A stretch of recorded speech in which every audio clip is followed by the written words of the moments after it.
Hello అండి, అందరికీ good morning. ఎలా ఉన్నారు ఫ్రెండ్స్? బాగున్నారా? నేనైతే చాలా చాలా బాగున్నాను. ఇంక ఈరోజైతే మార్నింగ్ అయితే డైలీ వచ్చేసి మార్నింగ్ పిల్లలు స్కూల్కి వెళ్ళిపోతానండి. వెళ్ళిపోగానే చక్కచక్క పనులు అయితే కంప్లీట్ చేసుకున్నాను. మా అబ్బాయికి మాత్రం లంచ్ వచ్చేసి నేను లెమన్ రైస్ అలాగే వడ చేసి ఇచ్చేసాను. వెళ్ళిపోయాడు. ఇంకా ఆఫ్టర్నూన్ వరకు టెన్షన్ లేదు. నేనైతే ఇంకా మార్నింగ్ నాకు ఆయిల్ ఫుడ్ తినడం అంత ఇష్టం లేక నేనైతే వేరే బ్రేక్ఫాస్ట్ ఏమైనా చేసుకుందాం అనుకున్నాను. టీ తాగుదాం అనుకుంటే పాలతను కూడా ఇప్పుడు వచ్చాడా వేడయ్యే వరకు చాలా టైం పట్టుద్ది. ఇంకా ఉన్న పరంగా బ్రేక్ఫాస్ట్ చేసుకోవడం అంటే కొంచెం లేజీగా అనిపించింది. సో నేనైతే కొద్దిగా గోరువెచ్చని నీళ్ళలో నిమ్మకాయ డ్రాప్స్ పిండుకొని తాగుదాం అనుకున్నాను. ఇప్పుడైతే నీళ్ళైతే వేడి చేస్తున్నాను. ఈలోపు నిమ్మకాయ అయితే హాఫ్ చెక్క కడిగేసుకొని పక్క పెట్టుకున్నాను. ఫ్రెండ్స్, నేనైతే మొన్న రీసెంట్గా ఒక లైవ్ చేశాను. లైవ్ చేసినప్పుడు ఒక సిస్టర్ అందరూ లైవ్లో అడిగింది, సిస్టర్ మీకు చిట్టి పికిల్స్ గురించి మీ అభిప్రాయం ఏంటంటే అని అడిగింది. వాళ్ళ గురించి అభిప్రాయం చెప్పడానికి నాకేం తెలియదండి, ఎందుకంటే వాళ్ళు ఎవరో తెలియదు, వాళ్ళ గురించి నాకు తెలియదు. ఈ చిట్టి పికిల్స్ గోల్ ఏంటో తెలియదు, నన్ను అడిగారు. నేను ఏదో ఇప్పుడిప్పుడే మేము లైవ్ వీడియోస్ చేస్తూ మేము వస్తున్నాం యూట్యూబ్లోకి, సోషల్ మీడియాలోకి అడిగి పెట్టాం కదా, అలాంటప్పుడు చిట్టి పికిల్స్ గోల్ ఏంటో నాకు తెలియదు. రీసెంట్గా ఇన్స్టా ఓపెన్ చేసిన, యూట్యూబ్ ఓపెన్ చేసిన చిట్టి పికిల్స్ అని మాత్రమే ఎక్కువగా వస్తున్నాయి. వాటిపైన నాకైతే ఏం తెలియదు ఫ్రెండ్స్. నేను ఆ రోజు కూడా లైవ్లో చెప్పాను. వాళ్ళ అభిప్రాయం ఏంటంటే వాళ్ళ గురించి నాకు ఏం తెలియదు, నేను చెప్పడానికి నేను అంత పెద్ద కూడా కాదు, నాకు అసలు వాళ్ళ గోల్ ఏంటో తెలియనప్పుడు నేను మాట్లాడదలుచుకోలేదు ఫ్రెండ్స్. ఇంకా నేను నా ఆనందం ఏదో నా వీడియోస్ నేను చేసుకుంటూ వెళ్ళిపోతున్నాను. మీరు ఎవరైనా మన ఛానల్ కొత్తగా చూసినట్లయితే మన ఛానల్ సబ్స్క్రైబ్ చేసుకోండి ఫ్రెండ్స్. ఇప్పుడైతే నా నీళ్ళు వేడైపోయాయి. ఇందులో 2 డ్రాప్స్ నేను నిమ్మకాయ పిండుకొని తాగుతాను. ఇది అని చెప్పేసి నేనైతే డైలీ కూడా తాగను, అప్పుడప్పుడు మాత్రమే తాగుతాను. నాకు ఎర్లీ మార్నింగ్ ఆయిల్ ఫుడ్ తినడం ఇష్టం లేక నేనైతే ఇప్పుడు ఇవే తాగుతున్నాను. మామూలుగా ఎర్లీ మార్నింగ్ ఒక గ్లాస్ వాటర్ తాగితే చాలా బాగుంటుంది.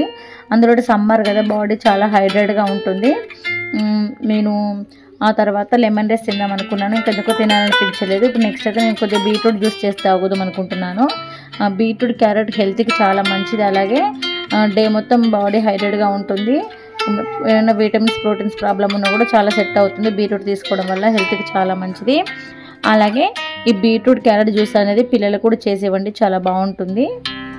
ఇదైతే నిమ్మకాయ రసం, ఇది నిమ్మకాయ పిండుకున్నాను కదా వాటర్లో, కొంచెం పుల్లగా ఉంది. పులుపు అయితే నాకైతే సెట్ అవ్వదు, కాకపోతే నేను కొద్దిగా లైట్గా సాల్ట్ వేసుకొని తాగుతున్నాను. యాక్చువల్గా సాల్ట్ వేసుకోకూడదు ఎక్కువ, కాకపోతే నాకు అది కొంచెం చాలా పుల్లగా అనిపించింది, లైట్గా వేసుకొని తాగుతున్నాను. ఇంకా ఫ్రెండ్స్, మీరేం టిఫిన్ చేశారు? మీ పనులు అయ్యాయా? ఏంటి మీ పిల్లలకు బాక్స్ ఏం పెట్టించారు? ఇంకా నేనైతే ఇంట్లో పనులన్నీ చేసేసుకుని నెక్స్ట్ వంట సెక్షన్కి వెళ్ళాలి. అది కంటిన్యూ డే మొత్తం పనులు ఉంటూనే ఉంటాయండి. ఇప్పుడు మాత్రం ఫుల్గా ఎండలు ఉన్నాయి. ఎండలకు మాత్రం డే మొత్తం దాహం వేస్తుంది, అసలు అన్నం తినాలనిపించట్లేదు. వాటర్ తాగుతున్నాను. వర్షం వచ్చినప్పుడు చలిగా ఉంటుంది, ఇంకా ఎండలు మాత్రం దంచి కొడుతున్నాయి. ఇప్పుడు నేనైతే ఇంకా అది తాగడం అయిపోయింది, కొద్దిగా గ్యాప్ తీసుకున్నాను. ఆ గ్యాప్ తర్వాత మాత్రం బీట్రూట్ క్యారెట్ జ్యూస్ చేసుకుంటున్నాను. నేనైతే సింపుల్గా 2 ఇంగ్రీడియంట్స్తో మాత్రమే చేసుకుంటున్నానండి, ఎందుకంటే వేరే నా దగ్గర లేవు. టమాటా ఉంది కానీ నాకు అది అంతగా ఎక్కువ అనిపించదు, కాకపోతే వేసుకుంటే కొంచెం బాగుంటుంది ఆ టేస్ట్. కాకపోతే సపరేట్ బీట్రూట్ చేసుకుంటే ఇంకా బాగుంటుంది. నేనైతే దానిపైన పొట్టు మొత్తం తీసేసుకుంటున్నాను. ఆ తర్వాత చిన్న చిన్న పీసులా కడిగేసుకొని ఇంకా జ్యూస్ చేసుకోవచ్చు. ఇది కూడా నేనేం రెగ్యులర్గా తాగనండి. రెగ్యులర్గా తాగుతాను అనుకుంటున్నారేమో, లేదు, రెగ్యులర్గా అయితే అసలు తీసుకోను, అప్పుడప్పుడు మాత్రం తాగుతుంటాను. అమావాస్య పుణ్యానికి అలా డైలీ తాగితే బాగుంటుంది, కాకపోతే నాకు డైలీ చేసుకోవడం పనులు అవ్వవు. ఈరోజు అయితే ఇంకెందుకో టిఫిన్ తినాలనిపించలేదు కాబట్టి నాకు చాలా ఆకలిగా వేస్తుంది. ఇంకా అందుకోసమని నేనైతే చేసుకుంటున్నాను బీట్రూట్ జ్యూస్.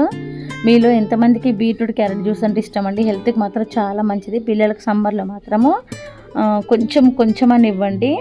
నేను అంటున్నాను కానీ మా పిల్లలకు కూడా ఇస్తే అసలు తాగరండి. వేరే ఫ్రూట్స్ స్నాక్స్ తింటారు కానీ బీట్రూట్ జ్యూస్ లాంటివి తీసుకోరు. తీసుకున్న వాళ్ళైతే చాలా మంచిగా ఉంటుందండి, పిల్లలకు కూడా చాలా బాగుంటుంది. మనకు కూడా ఈ బీట్రూట్ క్యారెట్ జ్యూస్ తాగడం వల్ల ఫేస్లో గ్లో వస్తుంది, అలాగే చాలా హెల్తీగా ఉంటాము, యాక్టివ్గా ఉంటాము. లేదా దాని మీద పొట్టు కొంచెం, ఎందుకంటే కొంచెం పైన పొట్టు నల్లగా అనిపిస్తుంది, అందుకే మొత్తం పైన పొట్టు మాత్రం తీసేస్తున్నాను నేను. ఆ తర్వాత చిన్న చిన్న పీసులా కట్ చేసుకొని లైట్గా వాటర్ వేసుకొని మంచిగా మిక్స్ చేసుకోవాలి స్మూత్గా. దీన్ని వడబెట్టుకోకుండా అలాగే గ్లాస్లో పోసుకొని తాగాలి ఫ్రెండ్స్. అలాగైతేనే,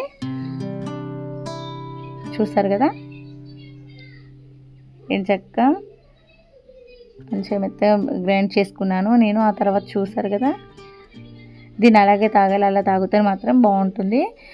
ప్రతి ఒక్కరు ట్రై చేయండి. బీట్రూట్ క్యారెట్ జ్యూస్ చాలా బాగుంటుంది. నేను క్యారెట్ ఎక్కువ వేసుకున్నాను, బీట్రూట్ తక్కువ వేసుకున్నాను, అందుకే కలర్ అనేది కొంచెం డిఫరెంట్గా ఉంది. ఇంకా ఫ్రెండ్స్, మరి నా వీడియో కనుక మీకు నచ్చినట్లయితే ప్లీజ్ వెంటనే లైక్ చేయండి, షేర్ చేయండి, నా ఛానల్ సబ్స్క్రైబ్ చేసుకోండి, నా సపోర్ట్ చేయండి ఫ్రెండ్స్. మీ రిలేటివ్స్ ఎవరికైనా షేర్ చేయండి. ముందునైతే మంచి మంచి వీడియోస్ అయితే మీకు షేర్ చేస్తున్నాను, యూస్ఫుల్ వీడియోస్ మీకు షేర్ చేస్తాను. అలాగే మంచి కంటెంట్ ఉన్న వీడియోస్ మాత్రం షేర్ చేస్తున్నాను. నా నుండి ఇంకేమైనా వీడియోస్ కావాలనుకుంటే మీరు కామెంట్ సెక్షన్లో కామెంట్ చేయండి. నా ఛానల్ మాత్రం తప్పకుండా సబ్స్క్రైబ్ చేసుకోండి. చూస్తారు కదా.